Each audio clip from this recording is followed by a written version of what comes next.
Rising racial tensions in a small town in South Africa that's become the focus of the country's attention. In Senekal, two black men have appeared in court in connection with the killing of a white farm manager. Outside the courthouse, riot police had to keep white farmers and black protesters apart. Returning to the scene of his employee's killing is a painful moment for farm owner Gilly Sheepers. His 21-year-old employee Brendan Horner was found dead here 2 weeks ago. Sheepers believes he was killed by cattle thieves. That's where they killed him, over here. The blood was here. He was strangled. Terrible. He was a top little man. Young man, a top young man. That's all I can say about him. I can't say anything negative of him.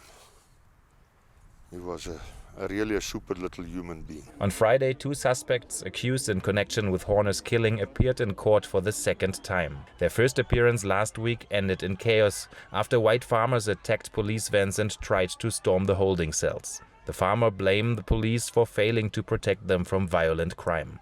Hundreds of farmers came out once again to protest this week, some even going as far as claiming there's a genocide happening against white farmers, a claim that is proven wrong by statistics. Although the overall crime numbers have been going up in South Africa over the past years, the number of farm murders haven't. Last year there were less than 60 farm murders and more than 20,000 murders in total in South Africa in the same period. Amongst others, this is one of the points that protesters on the other side of the road here are trying to raise.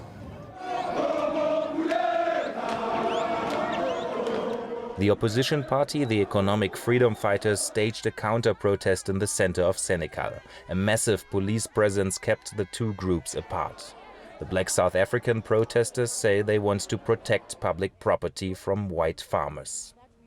We will not stand back and watch white people being treated differently from people, the black people. They behave like they are more privileged than we are in this country.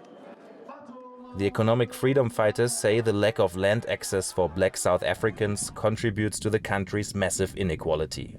More than 2 decades after the end of apartheid, less than 10% of the farms in the area around Senekal are black-owned.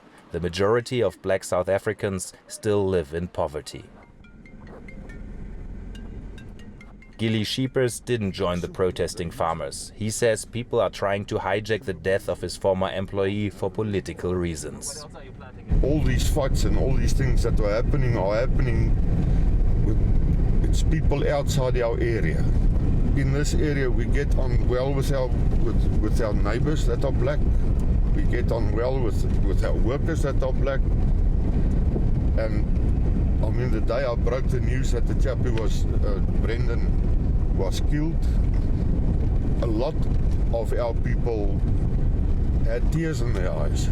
They were very, very fond. I'm talking about the black people.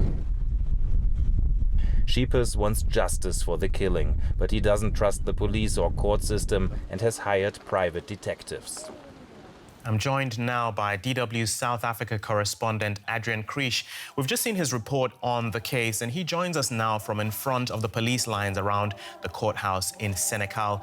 Adrian, why has this killing sparked such heated and divided emotion in South Africa?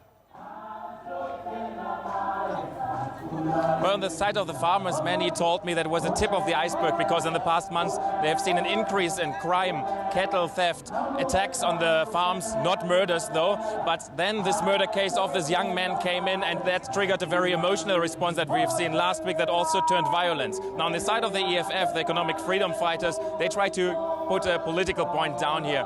They basically officially said they come here because of law and order, they want to reinstate it. But the other version is also that they of course trying to represent the marginalized black majority here, trying to get their votes and trying to advocate for a land reform that they've been done for a long time, basically advocating for taking away land from white farmers and redistributing it to black farmers. But Tommy, one point that I really have to say is quite sad here is to see 26 years after the end of apartheid, a protest where you have black protesters on one side and white protesters on the others.